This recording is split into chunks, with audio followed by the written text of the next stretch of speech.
are encouraged. Can we get a cup of coffee in here, please?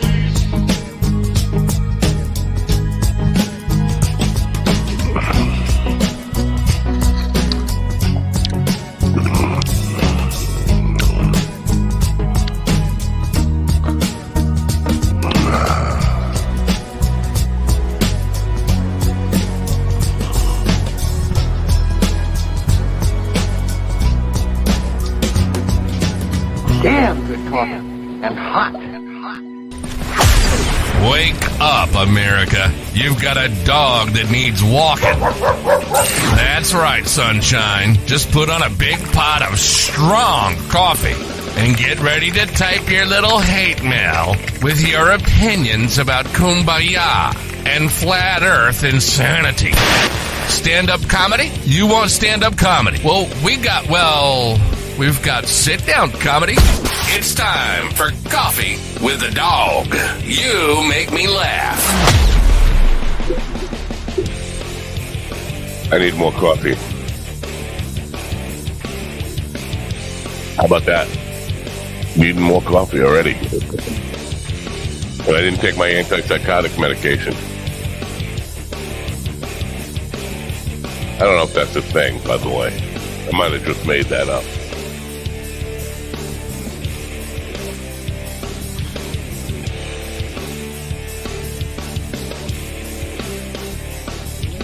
All right, I banned. Good morning, folks. It is Friday, your favorite day of the work week. My favorite day of the week, too. Really? Well, I don't know. I don't really know. I am shocked about what I just heard. I just heard a pop, and that pop is Stephen Ortiz in the background. Now, I was under the impression that he would not be here this morning because he's having emergency surgery. So I am a little bit shocked by that. And I was going to say, if you're a praying person, please pray for him. Now I'm going to say, if you're a praying person, still pray for him. Yesterday, on a even worse note than Stephen having to go through emergency surgery today, at the end of the show, just after we went off the air yesterday, my wife came in and said her brother was in the hospital and dying. And I was pretty much in shock because he was here 5 months ago recovering from bypass surgery. Did not look great, but looked like a guy recovering from bypass surgery. And I knew many people who've gone through bypass surgery and fully recovered. And he's younger than me. And, when I first met him, he was an athlete. He gave up a car, gave up driving so he could bicycle everywhere. So my wife tells me he's in the hospital and dying, and I'm kind of in disbelief about it. Like, nah, he's probably going through some serious stuff right now, but dying, I don't know. And so 10 minutes goes by and she comes back and says he's dead. He died. And I'm like totally in disbelief. I'm like, I don't know how to process this stuff. And so I'm waiting a little while, and I'm trying to, just go through the paces of doing what I need to be done, so I can get to the point where I can process all of this. And like an hour later, she comes in and he's not dead. Now I went on Facebook. In the meantime, I went on Facebook and saw my wife had posted RIP to, rest in peace to her brother. Like, it was already out there. People are already starting to notify people that he's dead.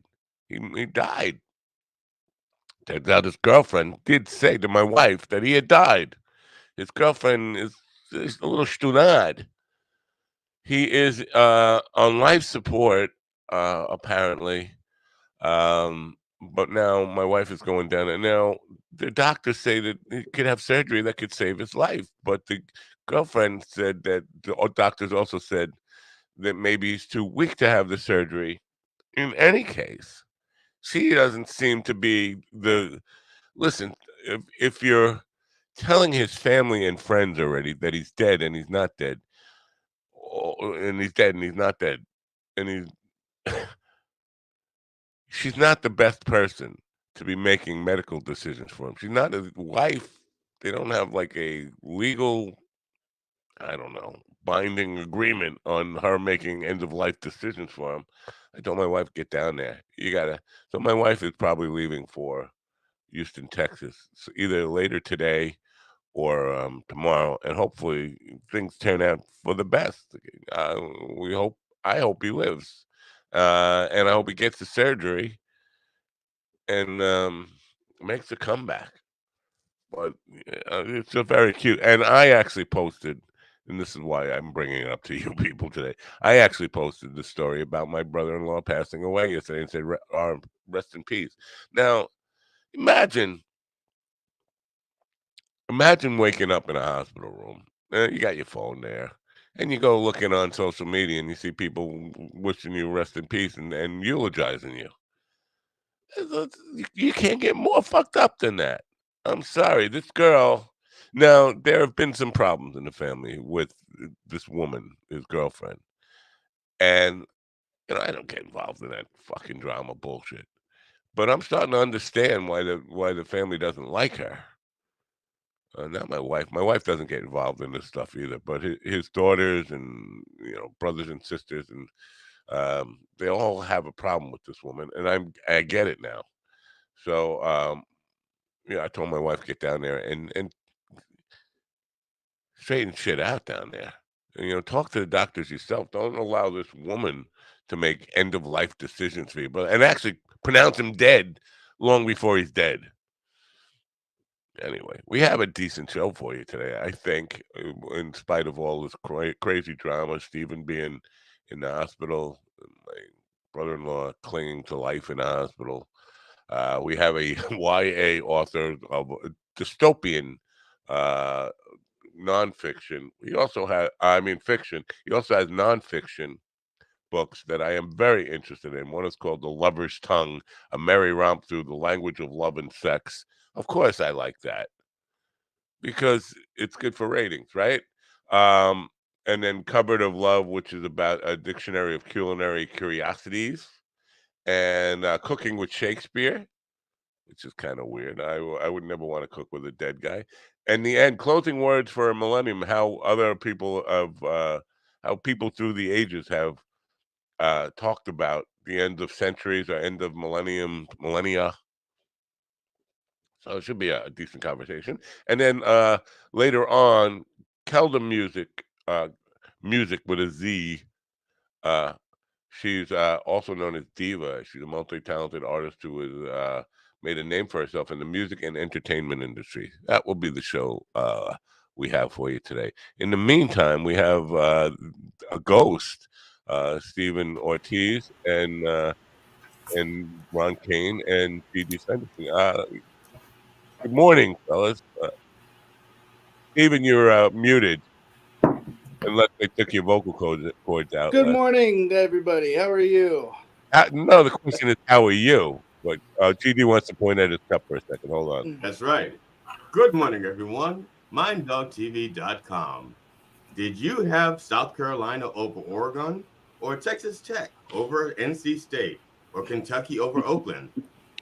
Get your Fixer Bracket kit today. Bracket repair kit and get back in the game. $19.95 only at MindDogTV.com. No, that's the wrong thing to. That's the wrong call to action. I like the little spiel you did there, but the call to action would be mybookie.com/minddog. Get your money back. Get back on the winning track. They'll tell you how to get your bracket back hanging. Excuse me, where were you when I was writing this 10 minutes ago? I was right here talking about my brother-in-law dying and not dying all in the same breath. Okay, that was 9 minutes ago. Where were you 10 minutes ago? I was talking about Steven possibly being not here today because he's expecting some kind of, I don't know, what happened, Steven? I thought he was having his hat surgically removed. Apparently, they just had it reversed. They just Yes, it was a reversal. No, so 2 days ago, my dog got out of the house and was running around the yard and went to run into the road. So to grab him, I kind of dove out of my wheelchair to land on top of him because he was about to run in front of an Amazon truck. Um, so I saved him, but I crushed my foot and went to the hospital. They said it was just bruised, whatever. And then a couple of days go by, and then yesterday, my toes turned purple. The pain was outrageous and crazy. I just everything just could go wrong with it. Went to the hospital, and they're like, "Oh, you have compartment syndrome." So I had surgery at 4:30 this morning. Wow. And you're not all like drugged up? I was till about an hour and a half ago, and then I'll be back under the knife again in about 6 hours. Wow. Now, Yeah. the pain is that a good thing? I mean, you can feel your feet.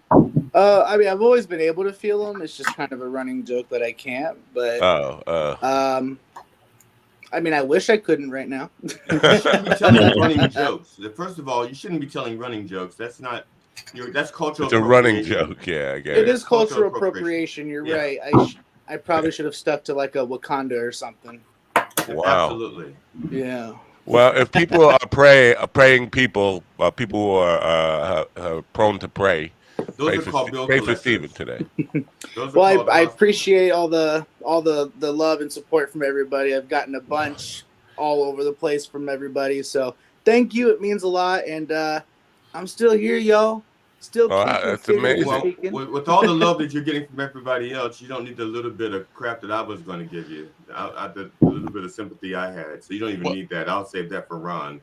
I just have to say that we have had people who got a hangnail and not showed up for this program. We've had people who I got the sniffles. We have never had somebody. Well, that's not true. We've had somebody with pancreatic cancer who just had his gallbladder removed and the Whipple procedure done on the program the same day, hours after having that done. So you're not the greatest trooper we've had, but you're on one of the top two. That's fair. That's fair. Now I'll totally take that. But you know what? No, man. I'm the kind of guy that makes a commitment, and unless I'm dead or dying, I'm going to be there. So, well, you definitely could have got away with calling in sick today, but we appreciate you being here.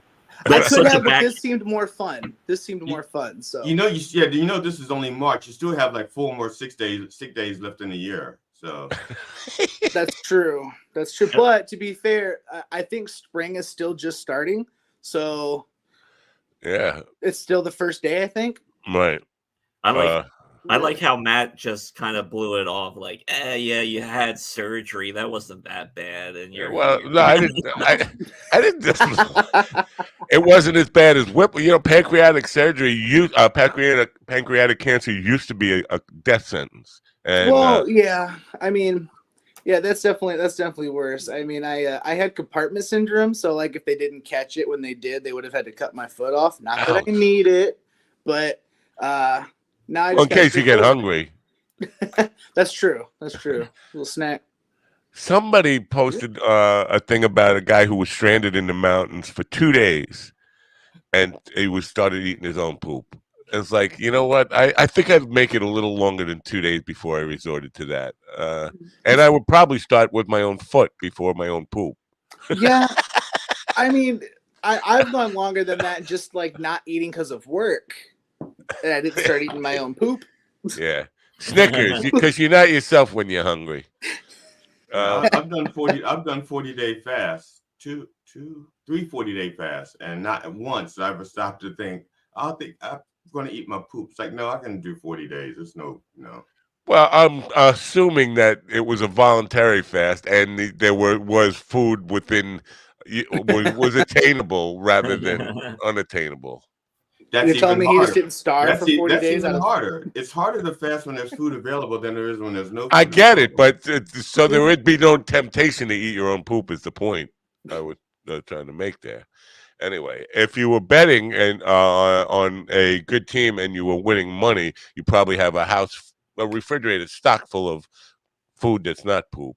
Well, I think we should let GD out in the wilderness and just hit mybookie.com and figure out how long he's going to last. Yeah, good one. It depends on which wilderness you let me in, because If you, the wrong wilderness, and I'm not lasting to the trip off the plane. Middle of the ocean. What do you think's up with Willie this morning? You think he's still looking for his power cord? For the His laptop. power cord, not the one for the laptop. One for him. Yeah. I'm not going to buy him a power cord. I bought him the whole setup there. He's got to do something for himself now.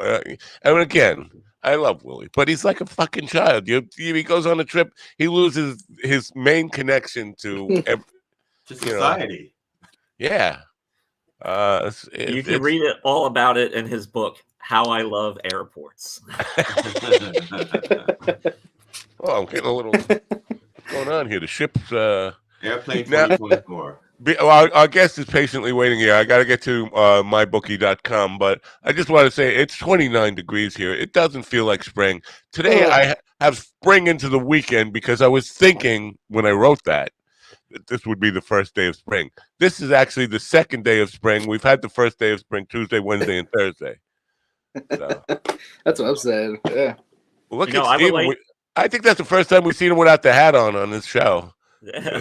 Nice head. Second time. He took it off just show us with his head. Yeah, just for a second. The shape. Yeah. Mm-hmm. Yeah, we keep track of it right over here. How many times you take your hat off? We have one for Ron. All right. You guys got winter or spring where you are? 29 degrees here. Wow.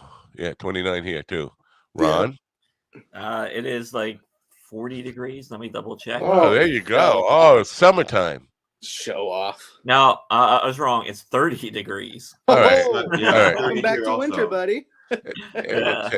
And I'm assuming GD has the same weather as you since you guys kind of live together.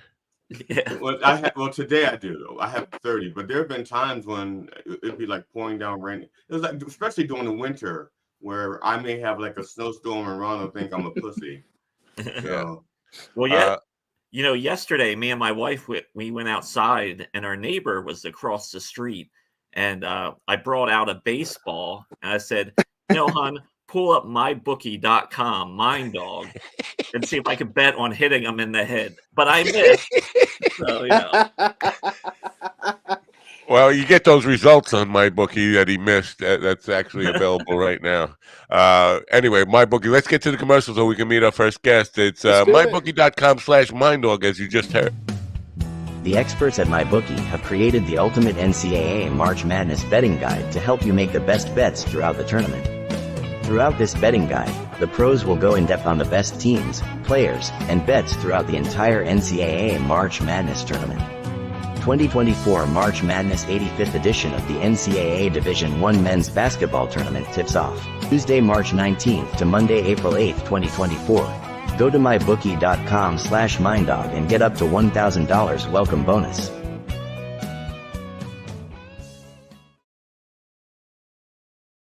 Bracket is all messed up. I don't know what that even means. My bracket is all messed up. I don't know. I thought brackets were groups that the NCAA put together that compete against each other. I guess I'm wrong in that. It's my total. When they say my bracket, they mean the one that you select to be, because you're picking the winners, basically the matchups. You're choosing matchups up until the winner. The problem, there's a solution to this problem. It's go to mybookie.com because their experts will help you figure out how to get your bracket hanging right. Right.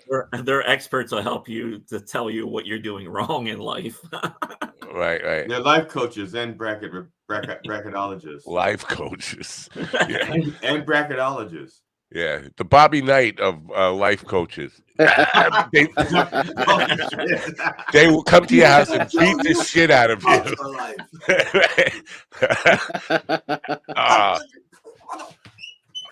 Our first guest is here today. Mark Morton is the author of recently published YA, if you don't understand YA, young adult, not like me, older. I need an OA, dystopian novel, The Headmasters.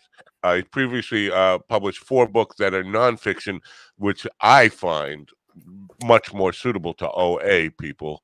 But he's here now. Let's meet him. Mark Morton. Welcome, Mark. Hey, how are you guys?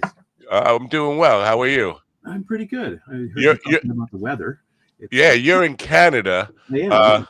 What is it? What do you like? 1 degree? Oh, well, you go with by a whole different scale, don't you? You go by Yeah, that. yeah, and I mean, I grew up with the Fahrenheit scale, but I think I've almost forgotten it. But if I try to convert, well, anyways, it's below freezing here, so I guess it sounds kind of similar to what. Yeah, it's below freezing here too. It's Yeah, 29. Freezing on Fahrenheit is 32. So yeah, yeah, it's cold. It's not springtime. yeah. And it's very disappointing to me because I was so excited for spring to get here and winter to finally leave. I'm not, as I get older, it gets harder and harder to Oh, deal I with know, winters. I know. What part of Canada are you in? I'm in southern Ontario, so about an hour from Toronto. But I grew up in the prairies where it gets down to like minus 40, and Celsius and Fahrenheit they meet at minus 40. So you don't need to Wow. convert that. Wow. So, wow, minus 40 Fahrenheit is, wow, very cold. Yeah. uh, now, I'm curious. How do you go from, or why do you go from, or how do you go from, or all of that above, from writing nonfiction books to writing a young adult dystopian novel? Yeah, well, I guess what my wife and I did is we adopted 4 kids, 4 older kids, and so kind of had to stop writing for 15, 16, 17 years. And then when I returned to it, when they got old enough that they're sort of self-sufficient, as much as children ever get to be that way, I decided I wanted to just change what I was writing. And we had been reading a lot of stuff to them along the way, a lot of young adult. And the other thing too is I'm now 60. So my mind just can't retain, all the information that you need to have to write a nonfiction book. So I'm drawing on my imagination now instead of. I have a question for you, real quick, because you just said you guessed your wife and you adopted 4 kids. Now, as a person to whom words matter, would you like to like make that a little more definitive? Yeah, I think you're right. Maybe I shouldn't have used that verb. We did indeed adopt 4 lovely, beautiful. Well, eventually they became lovely. All children. at once? We adopted 2, and they were like age 8 and 9, and then 2 more a few years later. They're twins, and they were I think 8 or 7. I can't remember. Do you guess they're twins, or do you know they're twins? What's that? Are you guessing that they're twins, or do you know? Because if you don't have a good track record so far with me right now, it's like you don't even know your own biography. You're guessing here. Well, that's my age again. Is your name Mark? Hey, I'll hand you the light if you want to give him the light at any time. Just give him the light. Dystopia is a word that is quite common now. I mean, people use it all the time. Not my whole life. Listen, I'm 64. Yeah. It wasn't commonly used until about, I don't know, maybe 8 years ago or so, and now it's almost, you can't get through a sentence without saying dystopia, dystopian. Do young people enjoy reading about chaos and just the world falling apart? Well, yeah, I think so. It's kind of it was kind of nice that we had a pandemic that kind of created more interest in dystopias. But I think almost we're reaching kind of a saturation, especially for things like zombie movies and zombie films. I think we got to switch to some other kind of dystopia. We've gone through vampires, even before that. Maybe we got to move on to werewolves, or I don't know. Yeah. We've done werewolves. I think we should go through some kind of disorder that affects kids' telephones. Yeah, I don't know. I feel like the werewolf thing would be really cool because like you said, it's all zombies and vampires. I've never seen outside of what is it, Underworld. Yeah, you don't really see werewolves ever. Right. Well, back in the 50s, there were a lot of werewolf movies. And what was the name of that DJ? Wolfman Jack. Wolfman Jack, one of my idols. Yeah. My wife, she's a very avid reader, and she loves reading paranormal romance novels. Oh yeah. And it's always about werewolves most of the time. Yeah. It's better werewolves than ghosts. When women fall in love with ghosts, that always baffles me. Like you realize there's never going to be able to consummate that relationship. Right. Well, they're very erotic. They're very erotic. Very Yeah, much so. Big hunky werewolves. You know, they're real. Now, Stephen is probably the most representative of your audience here. Young adults. What is the real actual classification of young adult? 21 to 30. What is young adult age wise? Well, I'd say I don't know. 15 to 19. But I don't know. What do you think, Stephen? It definitely takes me out of the range of young adult. Yeah, I'm 33, so I don't know. I think that still qualifies as a young adult in my book, but because I'm ancient, looking Well, back. I was gonna say you're an old adult, so that would make sense. Yeah. Yeah. Well, half the young adult books are actually bought by people who are beyond young adult. Yeah, that's what I was kind of going there, because I would think that because young adults are definitely listen. I hate to sound like a get off my lawn, but I am a get off my lawn old person. I don't think young people have the attention span for actually reading. They prefer audiobooks, if anything, right? Yeah. I think that's accurate. Yeah. Is your book out in audio form? No, it isn't. I'll have to ask my publisher about that. But I mean, there'll always be young people who like to read. You know, there's always been kids who don't like to read. But I do think that social media and phones have kind of shifted that middle part, you know, towards the not reading. All right. Now, the book is called The Headmasters. I should mention that. And if you're on the visual side of this program, you can see the cover right up front. Are you self-published, or are you with a a traditional publishing house? It's a traditional publisher, a small traditional Canadian publisher. But I wouldn't be any good at that marketing and designing and stuff like that. So you're already marketing. You're here today. I mean, That's true. This is the argument, not the argument, but the pros and cons of self-publishing versus traditional publishing house. In the old days, the traditional publishing house would do all that work for you. You wouldn't need to be here. They would be pushing your book like crazy. Now you still have to do all the work. You're just splitting the profits and not. But I love doing this. I mean, they set it up for me, but I've been doing interviews and I love it because, you know, they're also different. I'm sure this one's a little bit different. You don't even know. Yeah, you've never been interviewed by a guy in a hospital room, have you? I have not. Tell me, do you make cookies? Oh, sorry. Stephen, the callback sitcom. So now tell people a little bit about the book, the story behind the books.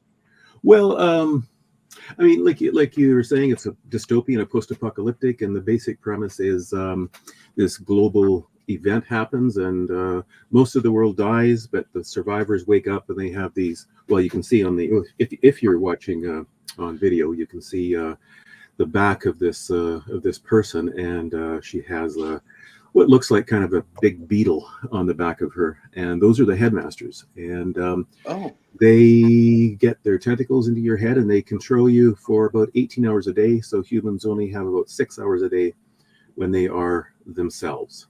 So kind of like a side effect of like the vaccine or something. Exactly. I'm kidding, YouTube and Rumble and everybody. It kind of reminds else. me of life, where you pretend to be something all day at work, then you got about 6 hours at home before you go to bed. I like that. I like it. Yeah. Now my question is, are the headmasters union, and that's why it's only 18 hours, or do they just fall asleep? Yeah. They're and they go on strike for 6 hours a day. So Pete Holmes has a bit about trying to explain sleep to aliens, like people who don't understand the human condition. Well, it is kind of weird that we sleep. I think, you know, like, why do we really need it? My theory is that, you know, our ancient relatives developed sleep so that they wouldn't go out at night and get eaten by lions and tigers and bears and stuff. Oh my! That was a generational thing. That was a generational reflex. I don't know. I think Steven was in on it, and he's not from our generation. I didn't hear him. I'm sorry, I didn't hear him. Oh no, I said it. Yeah, and being significantly younger, it's definitely more than generational. Then I apologize. I stand corrected. Well, I don't stand at all, but I forgive you. So how long has the book been out? And have you Just had feedback on it from young people? yeah, it's been out for about a month, and got lots of, like, the people who are reading it. It's hard to get people's attention, but the people who are reading it are really, really liking it. Yeah. I got a good review from Robert Sawyer. Do you know of him? He's a major sci-fi author, and he really, really liked it. He gave it a really nice review, so grateful to him. Very good. Good. Yeah. Now, when you say this is a is it a romantic fiction? Is that what we said? There's a little romance in it. Yeah. There's some romance in it. Yeah. Okay. So would you say it definitely kind of is aiming towards boys and girls, or more just boys? I'd say both. I mean, there's some romance. There's also some romance. Okay. So yeah. Heck yeah. When you work on a book like this, do you like just get up in the morning and say, well, I'm going to go write for a few hours? Yeah. And hang out, or just do you have to feel like inspired to write? No, I always tell people, like, I used to teach creative writing. I used to tell people that if you're waiting for inspiration, you'll never write anything. The biggest thing about writing is you got to sit on your butt and either pick up a pen or sit in front of a keyboard. Whether you want to write or not, you just sit there until you start doing it. With all the author interviews that I've done, I find that people work in a whole variety of ways. I always ask that question: are you a disciplined writer, somebody who sets aside? But there are plenty of people who don't. They just kind of, I'm driving and I got to get home quickly so I get the urge to write, or that kind of stuff. Different paths to creativity everywhere you look. So inspiration does hit. That's for sure. I mean, I'm not saying it's always easy. Sometimes it's a painful slog, but. And how many drafts do you have? How many drafts do you write for, say? Depends on how many the windows are open. Or how many drafts do I drink? It's in the age of word processing, like when I started writing, it was still on paper. But when you're using a word processor, you kind of lose track of drafts because you can just go back a paragraph and change it, or go back to it's like. I don't have like drawers full of drafts. They've all been deleted. So it's hard to say. But I wrote it for a year, I suppose. Oh wow. Yeah. That's another thing that varies with everybody. I've had people who work 25 years on a book. I've had people who work 25 days on a book. For sure. Yeah. Mark, can I ask you a question? Yeah. Are you? And it's only because I read an article last night about the rise of AI taking over creative jobs and creative outlets. Comedy writing, fiction, nonfiction, whatever. Right? Is that something that you see as something that you are concerned about? Potentially taking over the job of the author, or is that something you see that you just can't take from people because we're just that good? No, I think AI taking over from authors or painters or whatever, I think that's the least of our worries. I mean, I honestly see AI as a big existential threat. Like in 20 years, 15 years, I don't know what is it gonna mean to be human in 15 years? I mean, do you identify as human? so far. Well, I read an interesting meme the other day. Somebody said, what AI has taught me is how important the human soul is, because I've seen what art looks like when there is no human soul attached to it. And I thought, wow, that's pretty profound. Yeah. Well, I know some pretty devout people, devout Muslims, devout Christians, and I've asked them, when AI gets to the point of reaching consciousness or whatever, what does that mean? Will they have souls? These programs or these things? And I've got all kinds of different answers. Yeah. One of the authors that I interviewed in the past, Joshua K. Smith, he was a pastor, and he wrote a book about robot rights and AI rights because, like, assigning them human rights once Yeah. singularity happens, and we can determine that they now have consciousness, they deserve civil rights, human rights, and all that Yeah. kind of. It's a very weird concept to have. Yeah. Yeah. I see. You say human rights, and I feel like we should draw the Right? line right Yeah. to computers. You know, I just Yeah. Yeah. AI, right. But now, that's like going to PETA for your Tamagotchi. You know, it just doesn't make sense. right. Yeah, no, language is the English language in particular is just really full of traps and pitfalls and all Yeah. that kind of stuff. But on Amazon right now, they are making you click a button that says no part of this book was created using Yes. AI. YouTube just introduced that yesterday. I was publishing a piece, and as any part, it's like it's any part of this artificial people doing things they didn't really do in real life, and Yeah. there's like 3 different things you have to certify before you can publish anything on Yeah. YouTube. Yeah. Yeah, that's a really good point. I mean, I didn't use AI for any of this. I mean, it didn't really exist yet when I was drafting it. But the cover here, like I can't draw. I don't really have any visual sense.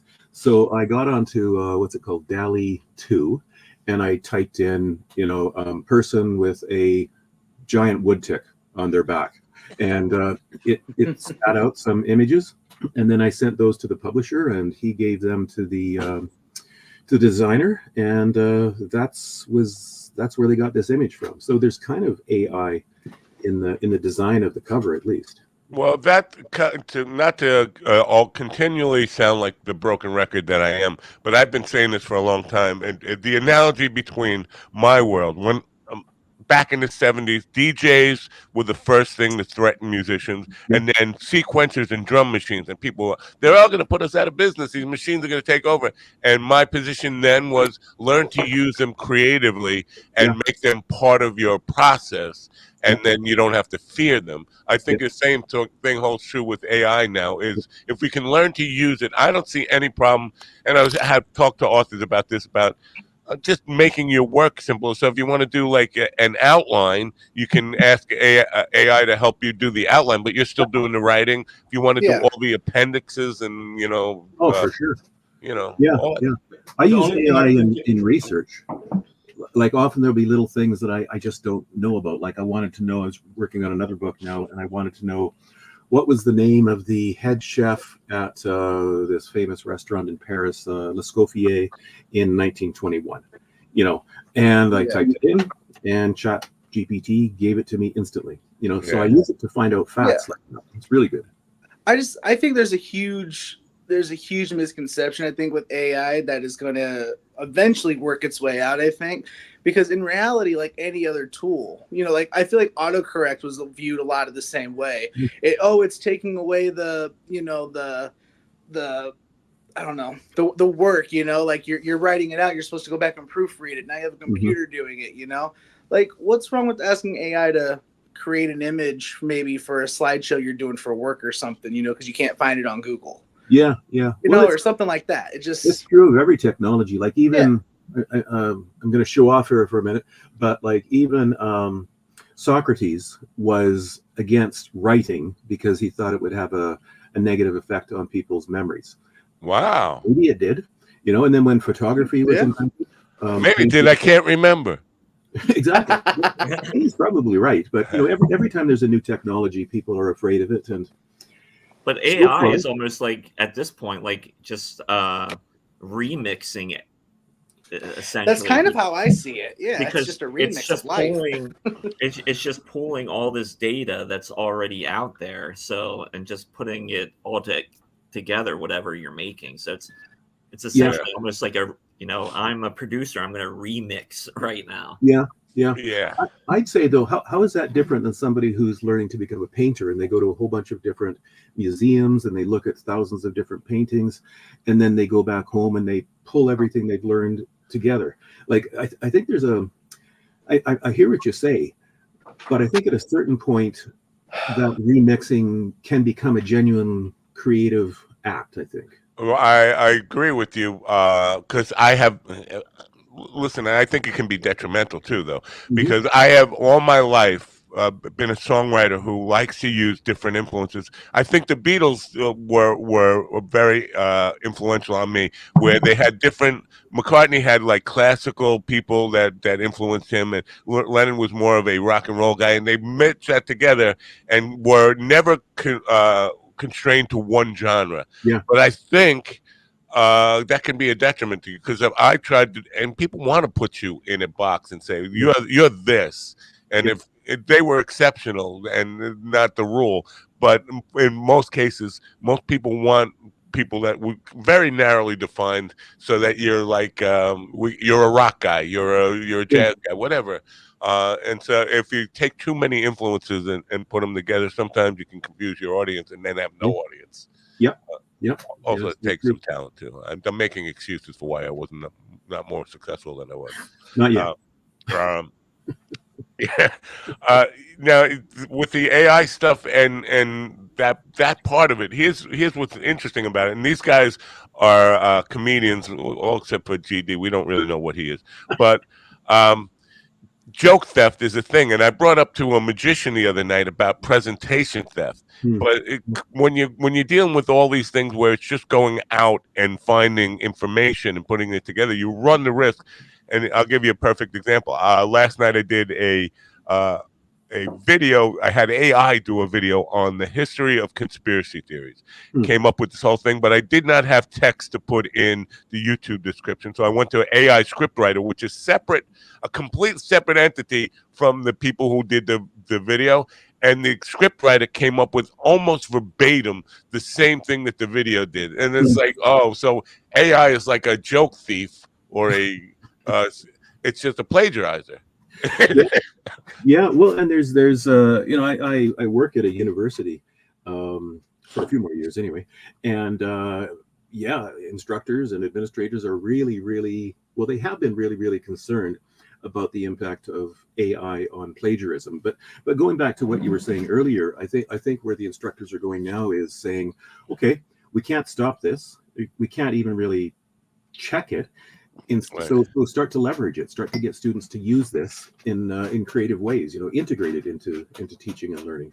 Right. Yeah. If we can now, I would love to talk about the lover's tongue. Oh, sure. I'm interested in because the UK, that's what it was called in the UK. They changed the title. Dirty words. Yeah. Oh, I want to read the guys the first line of the description from your website. It says, "What flower takes its name from the human testicle?" Gonna guess? Dickweed. Close enough. I don't. The answer isn't here. I don't know what it is, but I'm sure. It's the orchid. Orchid. Oh. Yeah. Or kid. Or kid. Yeah. Interesting. There's another kid or not to kid. The word avocado comes from a language that was spoken by the Mayans or the Aztecs. Nahuatl was the name of that language, and in their language, their word for avocado was testicle. Wow. Which seems a little. Maybe they had good imaginations, you know, given the size of some. Right now, out west in the United States, we have upcoming I think next month starts the Testicle Festival in Nebraska, Colorado, Texas, in those states. Let's get nuts, son. I'm just gonna read some lines here. Now, the next line is your husband a Rantillian? What the hell does that mean? Rantillian is, let's see if I recall correctly, that is somebody who like a cuckold, like you know, somebody whose wife cheats on them, but likes that they cheat on him. Oh, husband likes, like almost cuckold. Yeah, or something. Yeah. All right. The last one of these that I wanted to point out, because it says, "Does your wife wear a merkin?" Now, back in the day when I was very heavily involved in the Society of American Magicians, a lot of those guys were Jewish, and they used the word Merkel. And I'm thinking maybe this is just an alternative version of that. A Merkel was like a toupee for a woman who didn't have hair on her vagina. Yeah, that's amazing. I didn't know that. That's a thing. That's the Well, thing. it arose in the 18th century because syphilis and other sexually transmitted diseases were a big problem, and one of the symptoms is the loss of hair everywhere. And so, yeah, they invented merkins, which were held on by little straps. I hadn't heard the word Merkel. I love that. Well, maybe it's just a New York Jewish perversion of the same word, but Yeah. All words are perversions of other words. I'm lost. That blows my mind. That's about as bad as when I learned what the definition of keister was. Well, my real concern when I first learned about this was that, being a bald guy, I know plenty of guys who wear toupees. And it's like, God forbid you grab the wrong one in the morning. Your hair looks a little funny today. My hair smells like cookies, and I don't know why. It smells like cookies. It's a little frizzy today. Yeah. Humidity. I'm really attracted to your head, and I don't know why. I know the scent. It smells like baby oil. Why? It must have been a fun book to write, though. Doing the was. research for all that stuff. Yeah. It was a book that I never gave to my mom, though. All of my other books I gave her, but this one I kept under the covers. Probably a good call. Yeah. So you are kind of what I described as somebody who has a lot of different influences, a lot of different interests, and that doesn't necessarily relate to a solid business model for a publishing company. They must be a little scared. Are they trying to push you in a direction, or say you gotta niche down on this? Well, yeah, that's a really good question. I'm still struggling with that because, I'm sending out to like literary agents to try to find somebody who will represent this other new novel that I finished, and I'm struggling. Like, do I even tell them that I've got these other books published? Do I even tell them that I'm 60, or do I let them assume that I'm a 25-year-old hunky werewolf? Right. Well, I mean, is there a direct correlation between like age and success of author? Is that a thing? Well, you got to relate to your audience, right? Yeah.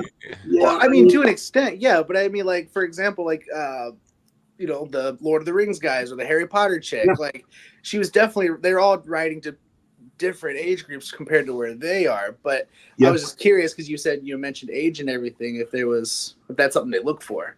Well, probably most YA authors are 30 years younger than me, but then again, I mean, I guess Game of Thrones is not exactly YA, but the author, I forget his name. I mean, he must be in his 70s or 80s. J.R. Tolkien? No. That's wrong one. Yeah. Yeah, I get them mixed up. George something or other. Yeah. But I don't think any of those books are really YA. They may, I think they're MILF books. Honestly, the audience I think are 35 to 50-year-old women, and they just assume this would appeal to kids. I don't think kids are as interested in them as the MILF demographic.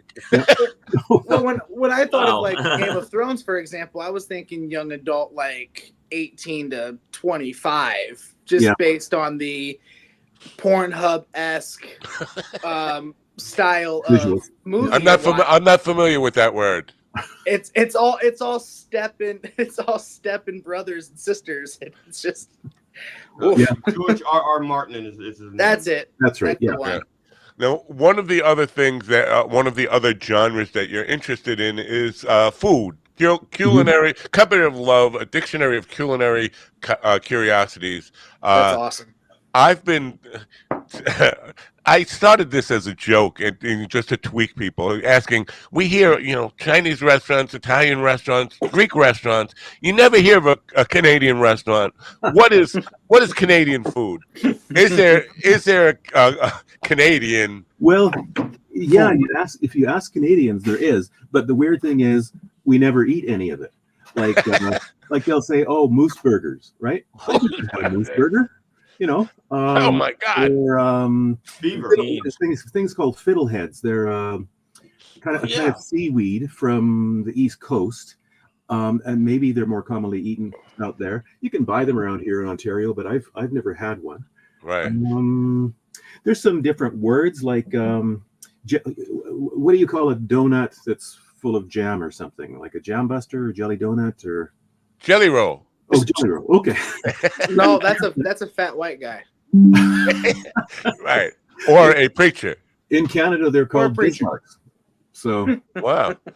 But Canada has many different cultures, right? I mean, it's not like the United States has 50 different states and 50 different cultures, but not to the extent that, you could have like really lumberjack type of like in one area of the country, and then Montreal, which is just like let's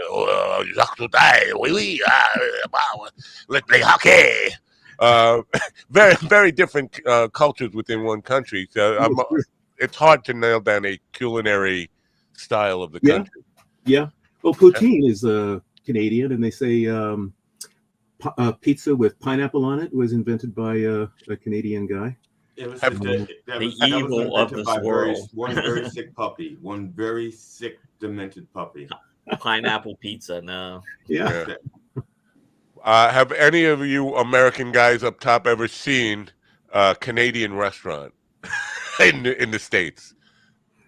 Tim Hortons. Yeah, what, in Michigan? Yeah, no further south. Yeah. I've never No. I've never seen anything advertised as a Canadian, and it's just very curious to me because we have every other fish and chips, even like that's okay UK thing. Well, we don't have poutine. True. I mean, we could make it, I guess. You don't have poutine there? Yeah. I've never seen it on a menu. Oh, really? Never seen it. Never seen that particular item specifically on a menu anywhere in the U.S. Yeah. That I know. Ketchup potato chips. I mean, or that. Right. Yeah. What we call, how does it go? We call them French fries, and you call them chips or something like that. Yeah. Well, like potato chips. Yeah. What are potato chips to you? Well, potato chips to us are potato chips, and then we have French fries, which are different than the chips that come with your fish. And listen, America #1, back-to-back World War champs. I'm not arguing. Right, yeah. We call them pork rinds. Freedom fries. Are pork rinds a thing in Canada? I mean, people in Canada. Yeah, and we do have a different name. It's called, it's a French word, craquelure. Like cracklings. That sounds actually more tasty. Yeah, it does, doesn't it? It's like back bacon. That needs a new name. Now you've visited the food genre in 2 of your books. Now, one of them, as I just mentioned, Cupboard Love: A Dictionary of Culinary Curiosities, and then the other book is Cooking with Shakespeare: Food Culture in the 16th Century. What prompted you to be interested in the 16th century and the food that I imagine it was probably pretty terrible. Well, the publisher actually, I did my PhD in 16th century literature, so a publisher contacted me and, went from there.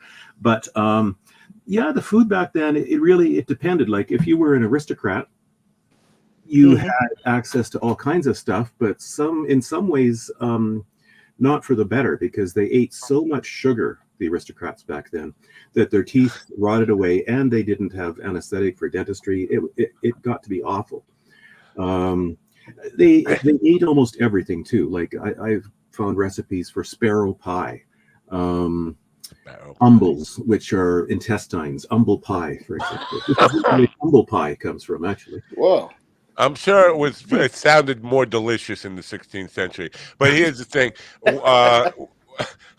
The word aristocrat now, for people like me, and I'm sure the guys up top there, they probably get a little every time you hear the word aristocrat now because of the joke that is. I heard Gilbert Gottfried tell that. He's got a great version of it.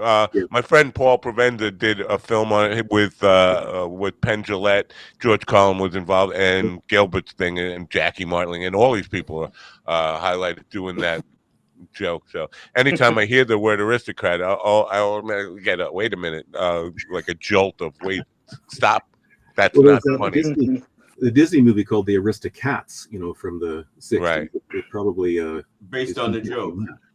Yeah. Now let me ask you a question here. Now, in 16th century literature, was William Shakespeare a real person? Was it one person? What is your take on that? Because I know there's a lot of debate on that. The best answer I heard was that either William Shakespeare was a real person or the person who wrote his plays was. So. Right. Fair enough. But yeah, no, he did exist. I know he did exist, but they said he could not have had the education to write the way he did. That's what snobs say. Snobs always think that the only way somebody can become successful is by being, highly educated at Oxford or Cambridge or Stanford or wherever. I mean, there's all kinds of people who've been self-taught, and he went to a good what we would call primary school now, or elementary school. And then there's this big chunk of time where we don't know what he was doing, and who knows? Maybe he was swirled up in a library somewhere. Oh, like the Missing Jesus years. Exactly. Yeah, that's a John Prine album. Yeah, right. Oh, you're a fan of Prine, are you? Oh, I was so upset when he died from COVID. I almost start to cry every time I think of that. Me too.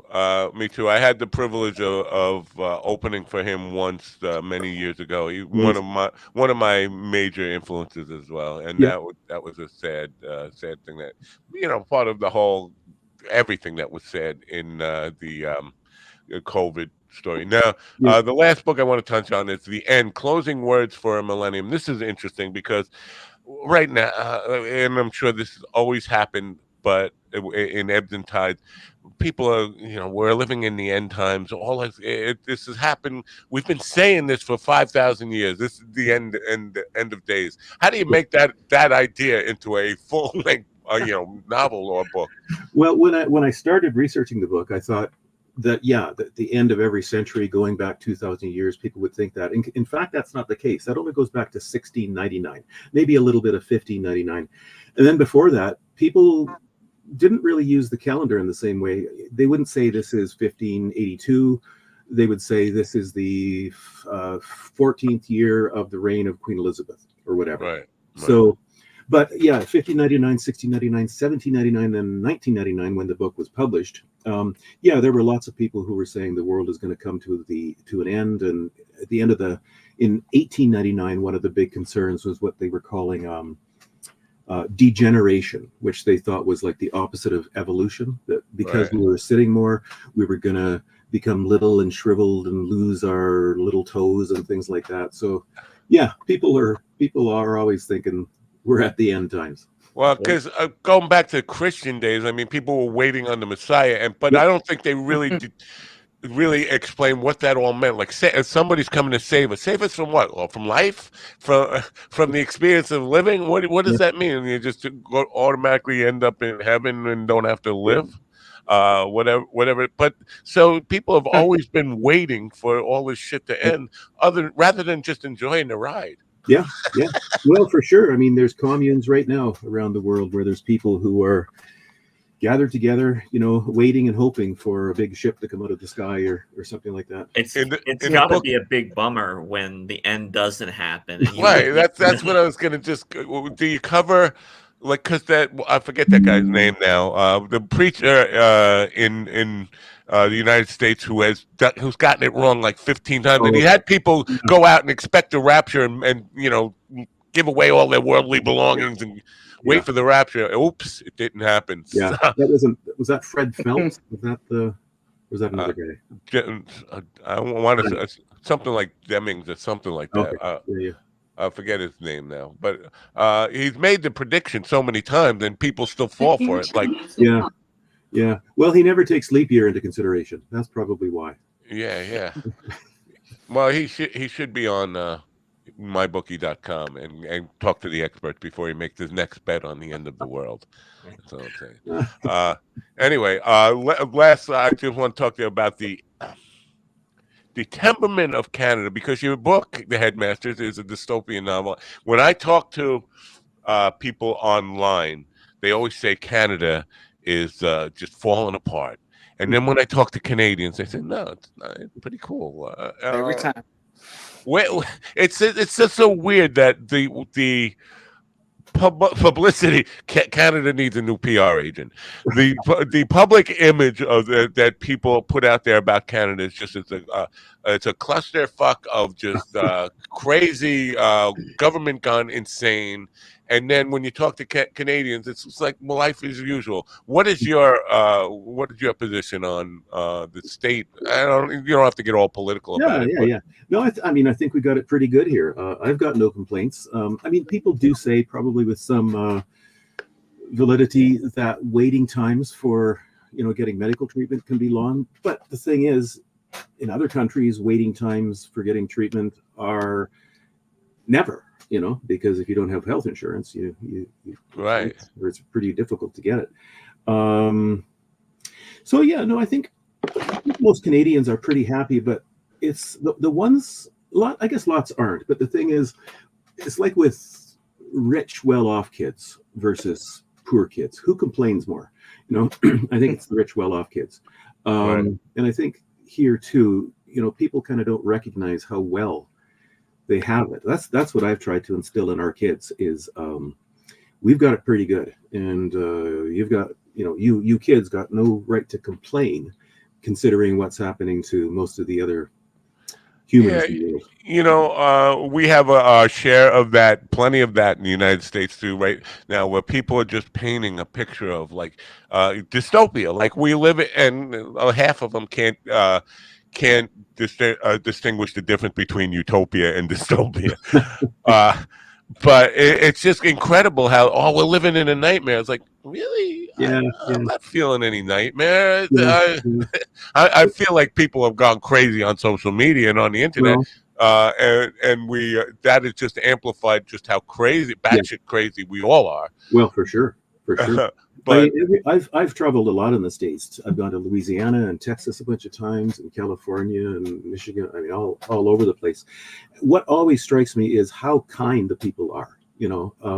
Anytime I've looked lost or something, people will come up and help me. Or once I was, where was I? I was in New Orleans, in the middle of nowhere, and it was starting to get dark. And these people came by and they just drove me and my wife back to the hotel. It's okay. I don't think this is political, but the thing I really, really like about the States, and always have, is you guys take risks, and sometimes they turn out miserably, but the rest of the world learns from that. And then they can say, well, we're not going to do that because it didn't work out well. That's one thing that we could probably have more of in the state, in Canada, is a willingness to take some risks. Well, I appreciate that perspective. I never really thought about it, but America as a risk-taking country, but yeah, I guess. See, what you're calling a risk-taking, I call overcorrecting. We went from Obama to Trump. Well, that's not a risk. That's well, not a calculated risk. I didn't know if I should raise Trump, but no raising. No, we don't raise him on this program. Yeah, nobody raised him. One thing I struggle to say anything positive about the man, but he did highlight or illuminate just how batshit crazy people are. I think he invited people to. He said, "You claim you're insane, prove it." And now everybody is trying really hard to prove just how fucking crazy they are. He is the political version of warriors come out and play. It's like all of a sudden it's like conspiracy come out and play, and all of a sudden the nuts are there. Yeah. I mean, I'll say this too, that I mean, I think in all of the United States, what you have 350 million people now, are Biden and Trump your very best? Well, no, they're not. But clearly, even when we attempt at third-party stuff, we get people like RFK Jr., who are just as batshit crazy as them. Like and I've been saying this for decades. Nobody who really is qualified for that job would want it. That's very true. Yeah. And even 100%. Even good people, like I think Jimmy Carter was, and he's still alive. Oh my God. Human, but he had to make some really tough decisions, like decisions that would have been really hard for a devout Christian. Right. unique, I think. Yeah, what an outstanding human being. And unfortunately, there are still people just hate him just because they were on the other political party of it and can't see Mhm. what a tremendous example of what it means to be a man and what it means to have humanity. Yeah, Jimmy Carter. I mean, decent. God bless him. I hope he lives to be 200. Hmm. Well, he Yeah, probably doesn't. yeah. He'd probably say, "No, why are you cursing me like that?" Uh, anyway, I appreciate He's you watching getting right up and now. He's watching right now. he And this is. is exactly what He writes me hate mail every day. Yeah. Basically, he says, "When are you going to get rid of that black guy? He's just annoying as hell." He's First of watching all- because he's too weak to get up and change the channel. Maybe that's why. I do appreciate you getting up, being part of the program this morning. A very interesting guy, a very interesting work you do. I hope people will check out the Headmasters. MarkMorton.ca, not .com, .ca. It's in the description. I hope people will go there and check out your books and recommend it to young adults. Any plans on doing the audio version of the book soon or not? I'd love to, and I'd love to do it myself. I used to do Thank you for broadcasting. asking. And... Thank you for asking. I'm available. Thank you. Are you? I'm Okay, I available, like your Mark. voice too. Yeah. He can't read. He can't read his own stuff. Oh, that's true. That's true. He writes joke thing for this program, and he stumbles over everywhere. Like he wrote it. I could see if you're reading a paragraph for the first time of something that somebody else wrote, but when you stumble over something you wrote, it's very confusing. It's my handwriting.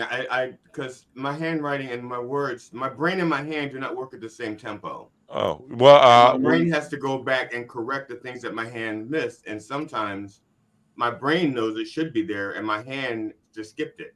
well, I'm sure Mark will forgive you, but we'll have Thank this you. conversation offline. Yeah. Thank Yeah, call me, Mark. Call me. Yeah, and please do come back sometime. Would love to, and I'd love to get in depth on the dirty word stuff. Sure, be glad to. Okay. All right, thanks. Have a great guys. day. Bye. Mark Morton, markmorton.ca, folks. We are going to await our other guests. I have to play the commercial, man. I gotta keep pushing this this gambling addiction that we all have, or better get. Because man. What better place can you go to pick your favorite Canadian mishaps and shenanigans than mybookie.com to see what's going to pan out? I wonder. Well, hockey, right? What other sport does Canada? Hot dog eating. Curling? Wrestling? Curling? Dog sled rides? I don't know. Football. They have American football. Canadian football. Yeah, Canadian football is like American football. I think they have a couple of different rules, right? Yeah, the rules are just a little different. You know what? I will go. I will follow my own advice and go to mybookie.com/minddog today and check out what's available for Canadians. I'm sure they can bet on the Final Four, even if you're right. Anyway, let's play the commercial one more time.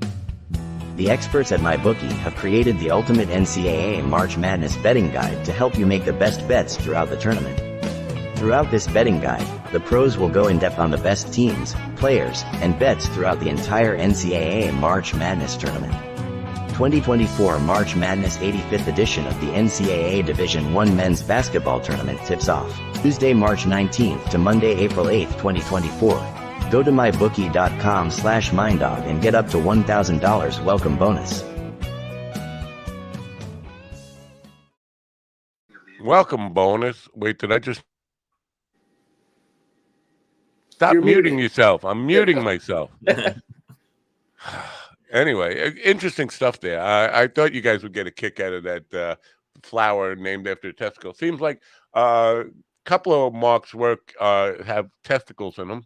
Cupboard of Love about the avocado thing, and The Lover's Tongue, which is not related to Mr. Tongue, who is part of the program. Anyway, interesting stuff there. Yeah, it's a different tongue. Yeah. It speaks in tongues. Just the words we use around sex stuff is, I'm sure. Yeah, you guys don't use the word twack, not twat, twack.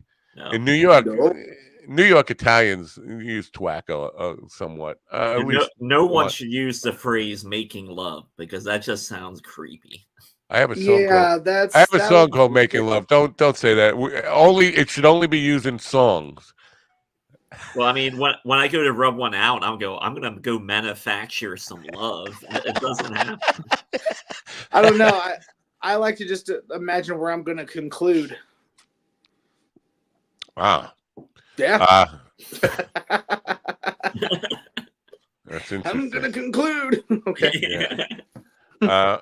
The Canadian thing. I'm still. What did Ian was mentioning? Oh, pancake syrup. Is that Canadian? That's not Canadian.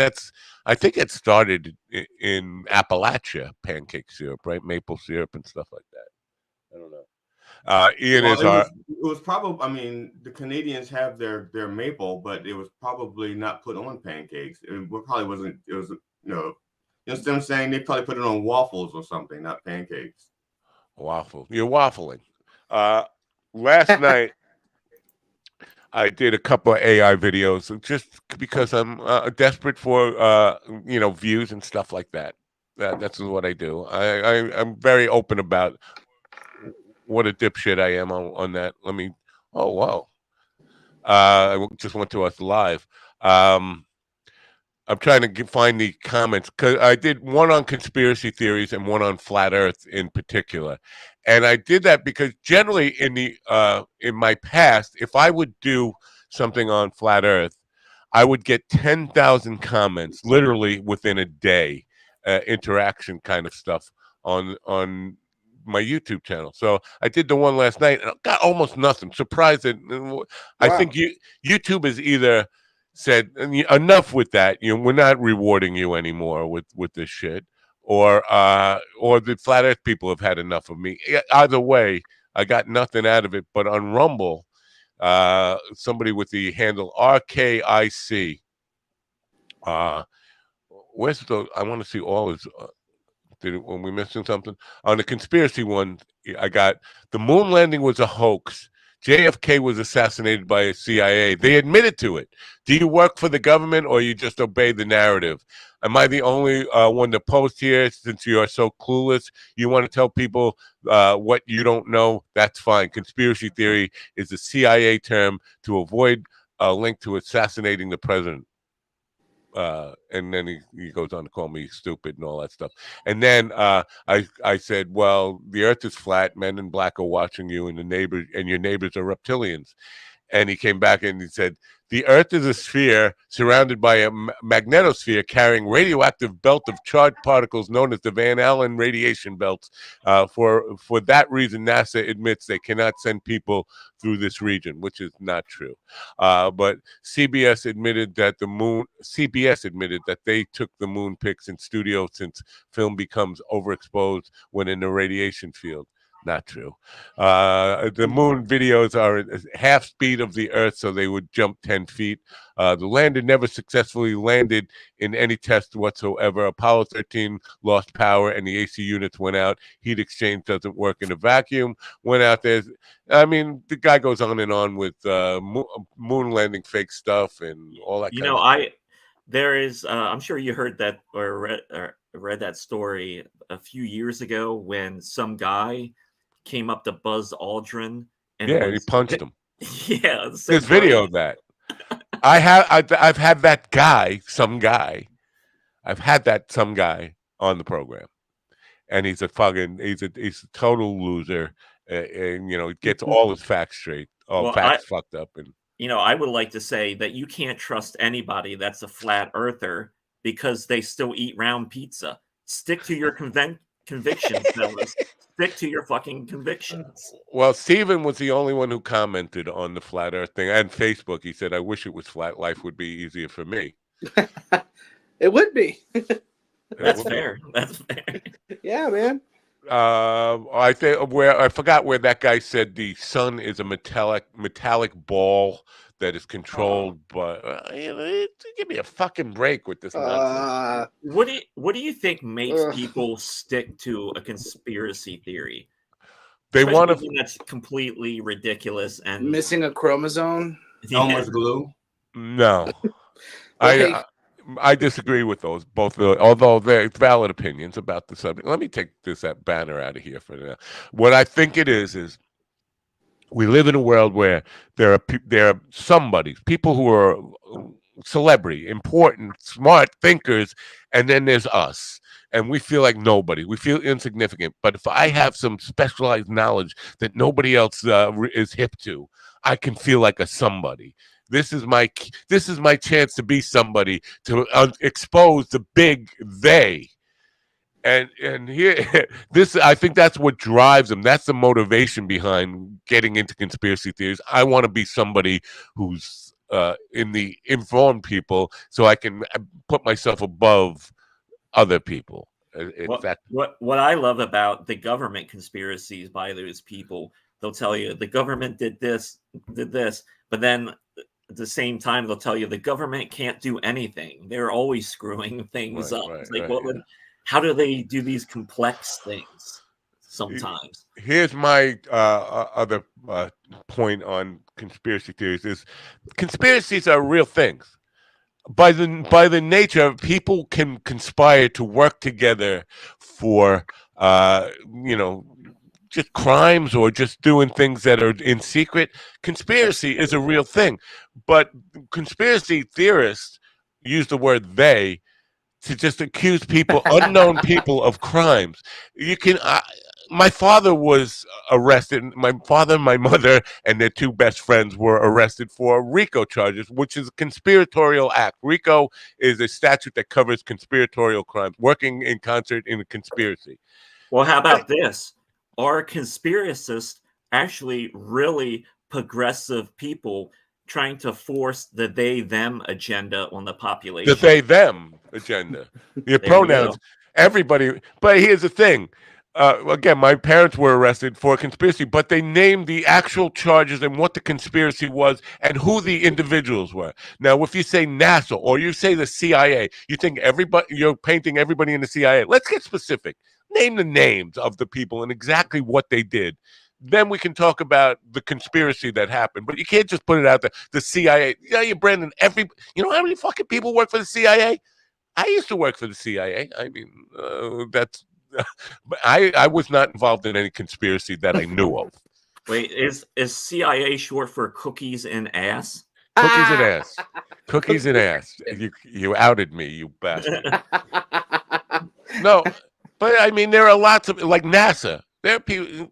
Not everybody. Even if you believe the moon landing was faked, NASA could not have faked that. People who would work from NASA and specific individuals.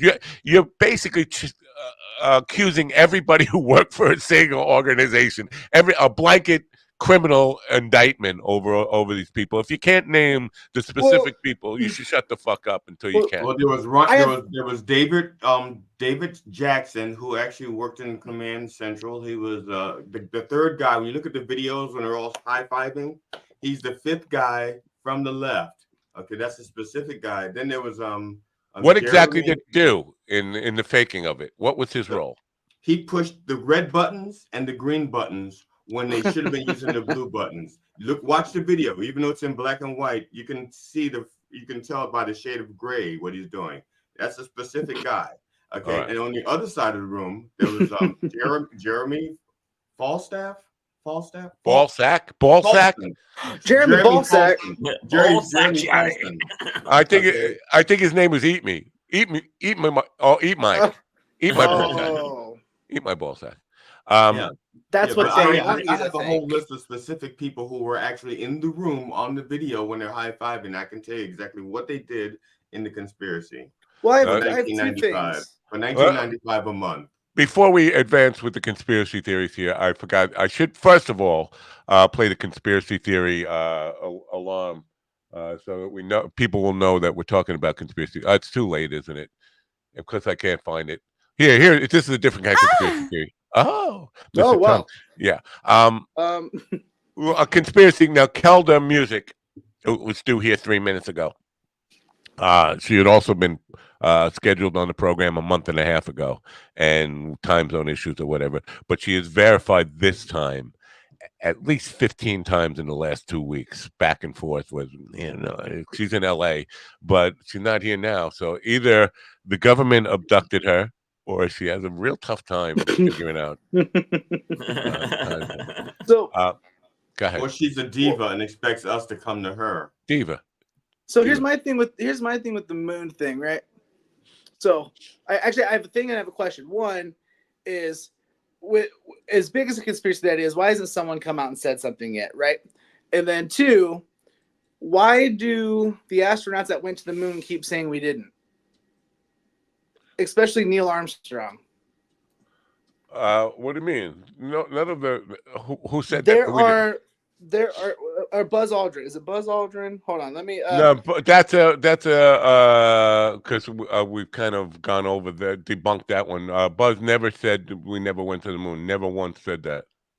No, he's punched people over it, so I think he's dedicated. So what about the video of the little girl where she's like, "Was it scary?" And he goes, "Well, what would have been scary is if we would have went." You ever seen that? No. Oh man, I'll do some research after the show and I'll show you. Just because it's always made me wonder, like, why does he keep saying this shit if it's not true? Because he said it on stage and on camera multiple times. I have not seen so that. So weird. Who's the last man who walked on the moon? Tupac.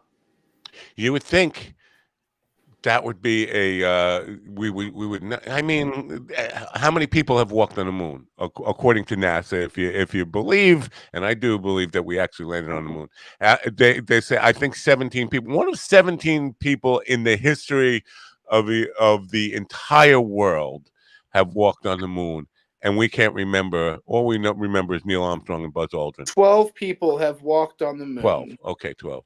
The last one was Gene Cernan. But most people don't know that. And it's just like, you know what? One of 12 people to do something, walk on another celestial body, and it's not important. All we need to know is the first two. Well, it's kind of like remembering who were the people, the teams that came in second in the Super Bowl. Yeah, I mean, that's fair. If your team lost, you know. You so carry that with you for life. Yeah, so the families of the other 10 people, the families of the other 10 people know who they were.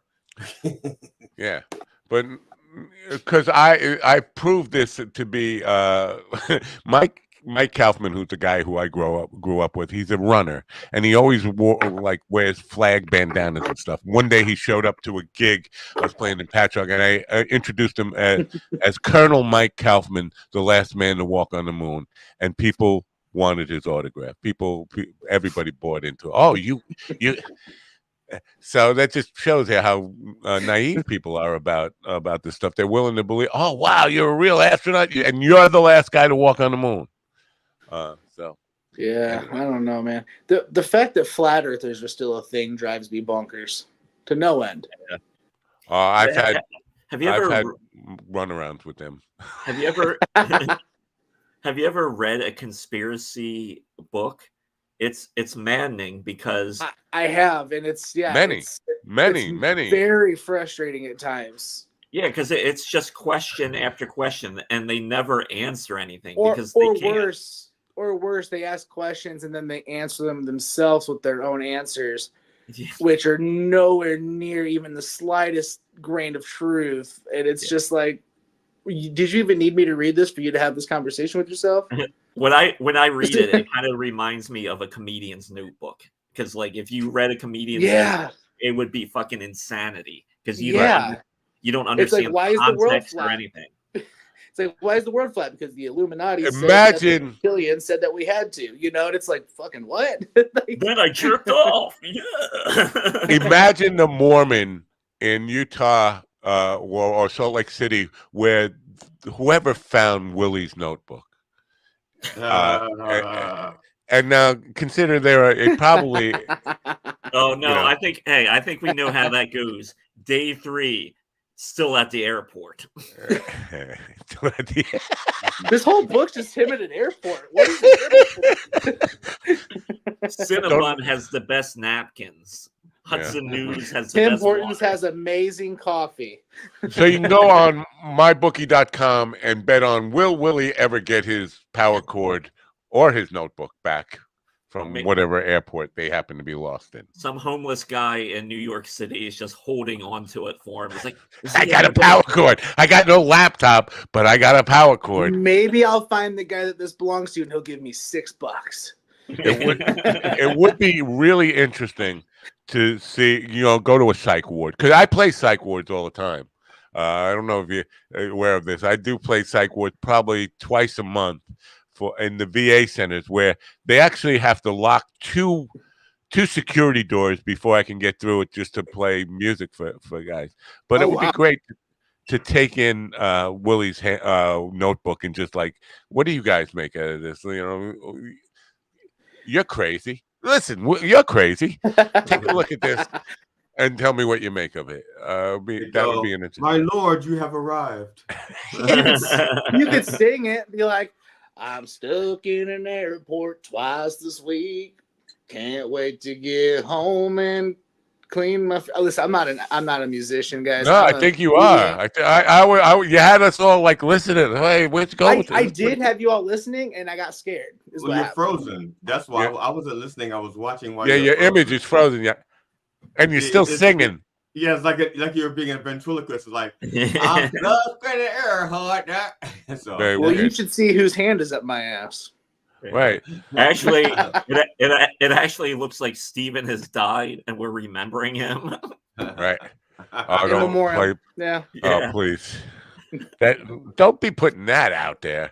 I haven't had surgery in like 5 hours. It's just his picture. I know. You're just hearing his voice, like, oh, I remember when he sang us this beautiful song. If I die, I'm going to be so pissed. It seems like just this morning that he was singing to us. It seemed like just this morning, yeah. Now, are there hot nurses there? Yes, quite a bit. Can you talk them into like giving you a little rub and tug? Well, I've already been yelled at because I requested 7 sponge baths in the first 4 hours of being here. So that's what I would. We'll see how that goes. Are you on drugs right now? Yes. Okay. I am on Norco and morphine right now, and in 20 minutes I will have Dilaudid. No, you're handling the pain quite well, so I have to say. And you know what? Here's a thing my brother brought up yesterday. He thought this makes him a terrible person. I want to get your opinion. My mom was dying. We hospiced her in my home. My brother lives in North Carolina. He came up to spend the last week with my mother here. He was in the room when my mother passed, and he said as soon as she died, he took her last vial of morphine and down.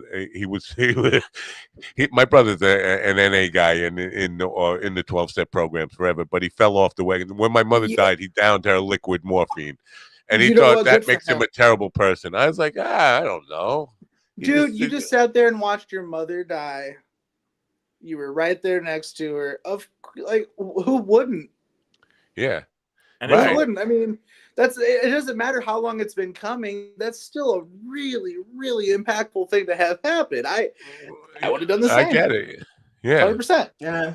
When my grandmother died, she was in hospice, and they had her at my aunt's house. And my mom called me like, "Hey, your grandmother has passed. If you want to stop by." Then I stopped by, and there's my my dead grandmother just kind of like hanging out in the living room, and everyone's like, "How you doing?" That's what I want when I go. You talk about burial, you talk about all this kind of stuff.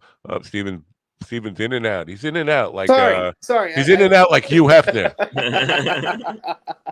Sorry about that. I would like to be stuffed. Take me instead of like cremated or buried. Take me to a taxidermist and just have me stuffed and like 100%. I'm in the same boat. I'm in the same boat. I wanted to be stuffed in my wheelchair and then put in the corner and be used as a chair. Wow, that would be cool. Yeah.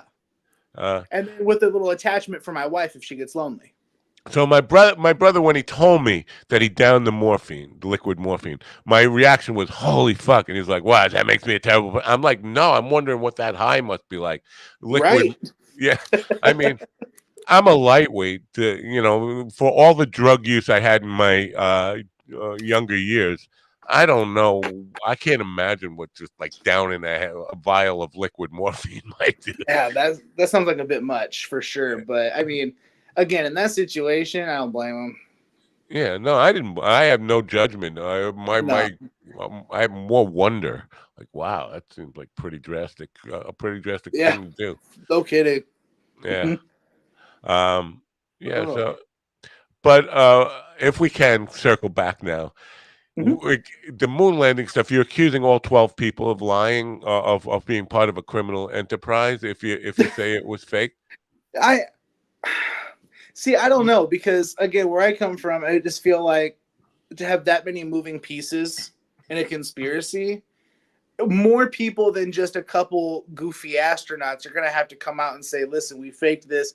Here's the proof. Now, that being said, does some of the evidence at least slightly make sense a little bit for the conspiracy wise? Sure. Like the stars on the Walk of Fame. Again, Buzz Aldrin saying he never went, which I'm going to find those videos and send them to you. But all these things, and it's just like, why? Like, why? Who does it benefit? Who makes money off of the lie? That's my Right. question. Well, Like, the guy who is it benefiting? I forget the guy who I had on his name. I could see his ugly face, but he's selling books, and he made a documentary on it. That's who's benefiting from the. Oh, you mean from the actual conspiracy of the what would NASA have to gain out of that? Well, they get money from the government for. I don't know. Would they get lots of money, right? Subsidized from You all sell that moon stuff. rocks. You can sell moon rocks. It's one of those things. I think it's just because of the internet, it allows anyone to put anything out there. So like I remember growing up, you'd always have or know somebody that was always a little crazy, or they'd have these wild conspiracies.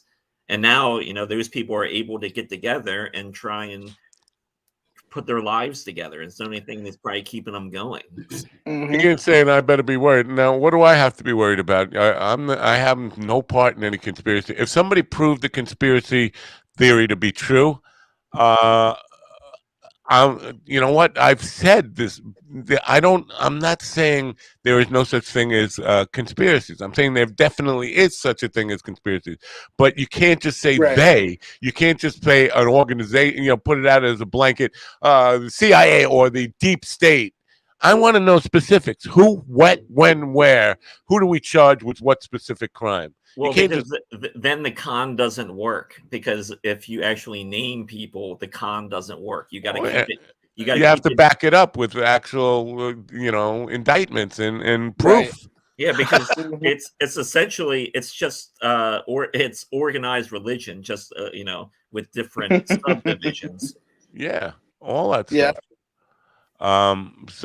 But yesterday on Facebook, there was a guy, a podcaster, who was asking people, I want to have a conversation with people who don't believe Sandy Hook was what they told us it was. Oh, that's disgusting. I know. So you're trying to get attention or boost your podcast on saying something really controversial and something, but you're discounting that there are real people who are really still in like shock and grief 10 years later now, for their, imagine having your kid shot at school and what you have to go through, and then somebody say your kid was it's all an act, every a crisis actor.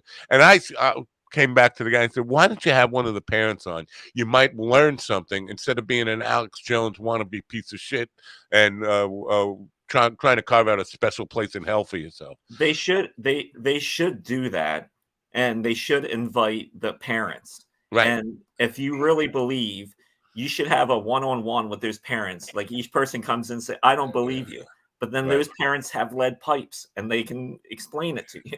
Right. Yeah. Yes.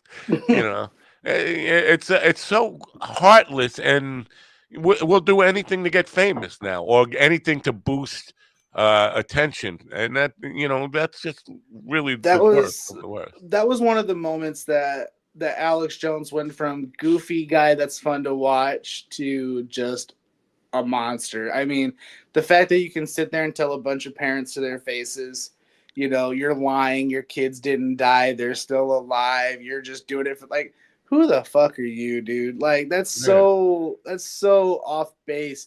I mean, it's disgusting. And he paints himself as the victim in all this now. Like the deep Yeah, state is out to get me. yeah, like no, the government doesn't give a fuck who you are. You're a piece of garbage person. Shut up and crawl in a hole. Like, God, Yeah. I have a very long like fuse for like stupidity to an extent, but when it comes to that, like, come on, man. All right. Ugh.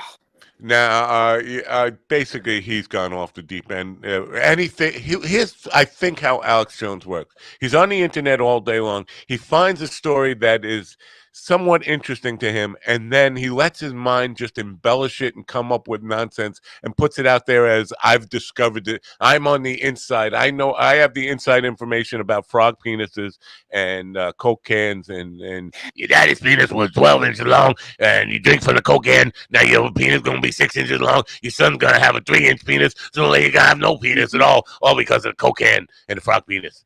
They're turning the frogs gay. Yeah, they're turning the frogs gay. Conspiracy theory that I have had. I don't know if this falls under conspiracy theory or just unaccepted scientific theory or whatever, because there have been some top level physicists who have endorsed or somewhat jumped in the pool of simulation theory. Now, for 3 years, I tried to get somebody to come on to talk, a legitimate person to come on, like somebody with a degree in physics or stuff, to come on and talk about this idea of simulation theory. You guys, you're familiar with simulation theory, right? You guys, Oh GD's looking at his dick. Man, that's a nice dick. Look at him. You're familiar with simulation theory? I was just writing my thesis on it just now. On simulation theory, what are your thoughts on it? If you Yeah. can surmise in just like 20 seconds or less. Oh, I can't. It had to be 20 How about 60 seconds or less? Sure. How many seconds do you need? Let's negotiate here. Well, it's like I don't want to negotiate. All right. What do you think about simulation theory? Stimulation theory? Yeah. Well, I think it's stimulation theory. That's basically the type of lube that you're using. Yeah. All right. It's a stimulation theory, right? Well, stimulation theory, right? Yeah. Basically, what stimulation theory is, simulation theory. Oh, I know that one. It takes a bunch of people who were atheists, who now hardcore atheists their entire lives, who just decided that, wait a minute, there is a God, and it's a 13-year-old kid in mom's basement with a laptop. Basically. And that's who God is. He's a kid in mom's basement. Now I don't know how. I don't know where mom came from in the theory. If God created everything and he's a 13-year-old kid in the basement of his mom, where did mom come from? That's a chicken before the egg type of thing. But so I couldn't get anybody.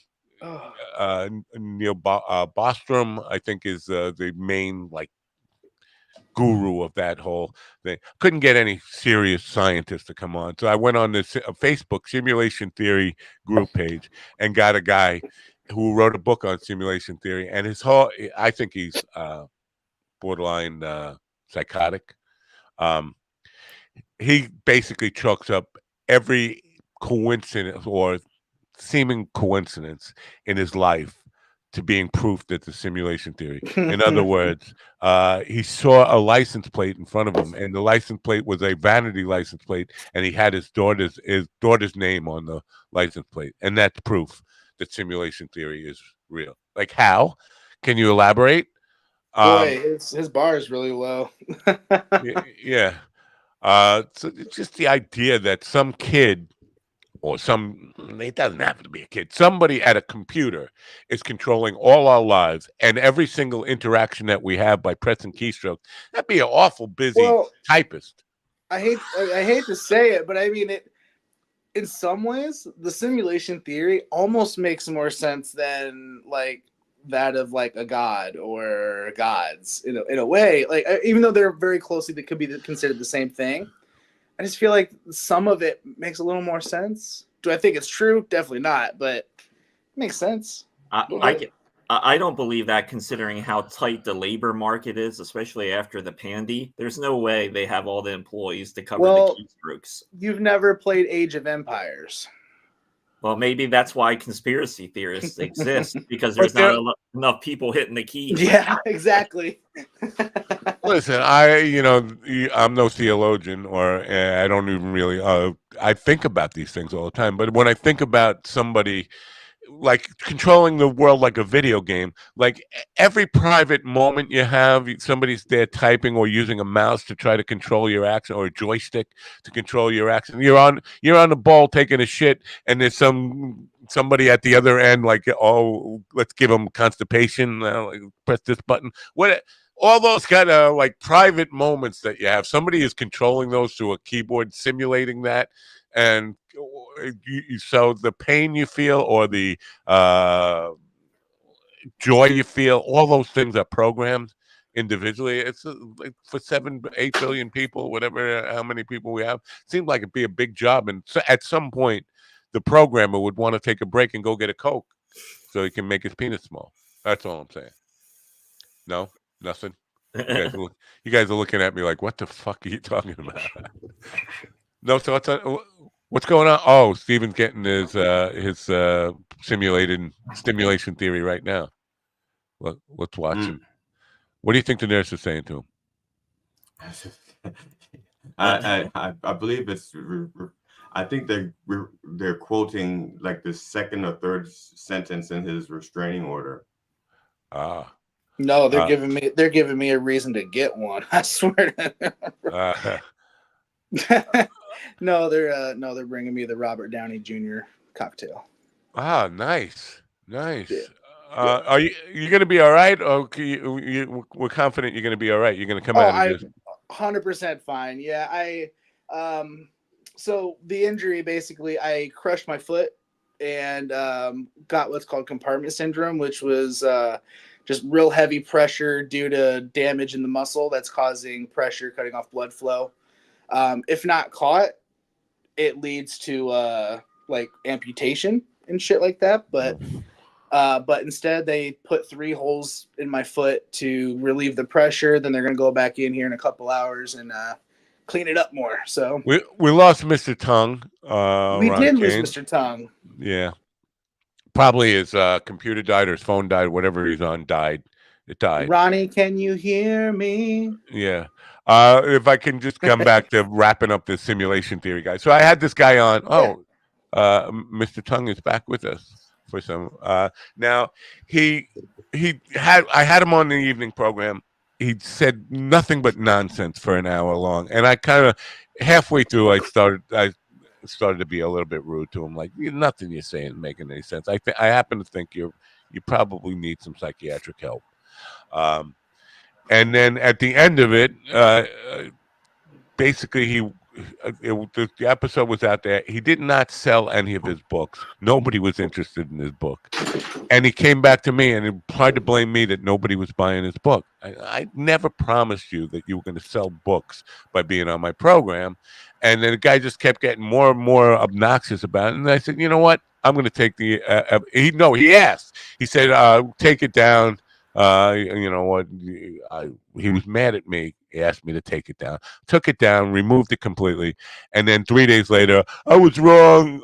Please put it back up. I said, no, I fucking trashed that thing, dude. Like I was happy that you wanted it down. I was leaving it up because I felt like I owed you at least that much. But the minute you said take it down, I put it in the trash. But I would strongly suggest you get some professional help because you're just fucking nuts. So that's where we are with simulation theory. My whole experience of it has been one lone nutcase who just heard the radio talking to him and things like that. And so nobody takes it seriously. Hi, hot nurse. You're on Mind Dog TV. You don't care? Hi. Oh, she steps out of the picture. She wants nothing to do with it. She wants nothing to do with Well, it. especially when you're like, "Hey, hot nurse, how Hey, you hot doing?" nurse. She couldn't hear me though, right? You got to hear. No, Nope, she heard you. I don't have headphones today. well, she is kind of hot, don't you think?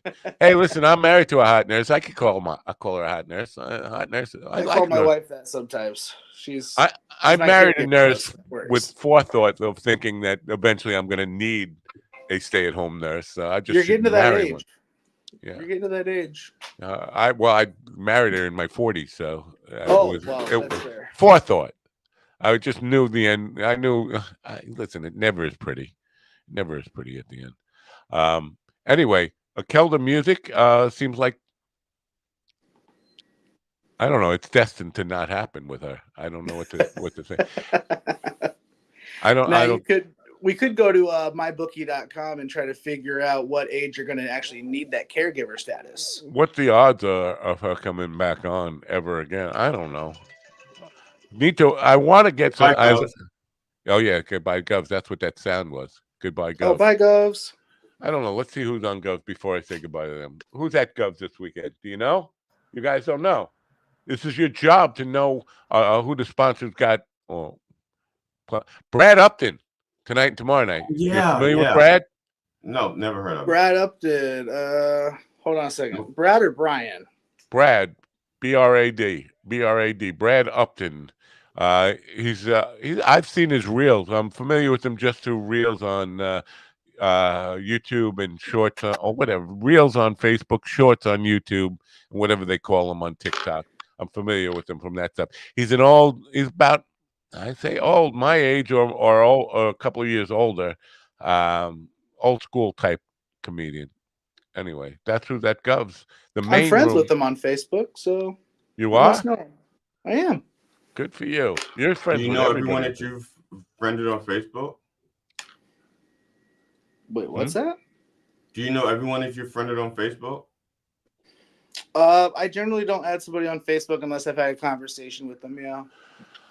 That was my policy. Yeah. In Bohemia tonight at McGuire's governor's room, Dustin Chafin. You know him? You guys don't know these comedians? I don't know. I don't know where. At the brokerage, John DeResta tonight. John DeResta, yes? Oh, yeah. Never heard of him either. Really? I don't think he's heard of you. I don't think so either. He's heard bad things about you on this program. Anyway, that's who's at Governor's tonight. Go out there, and there's still some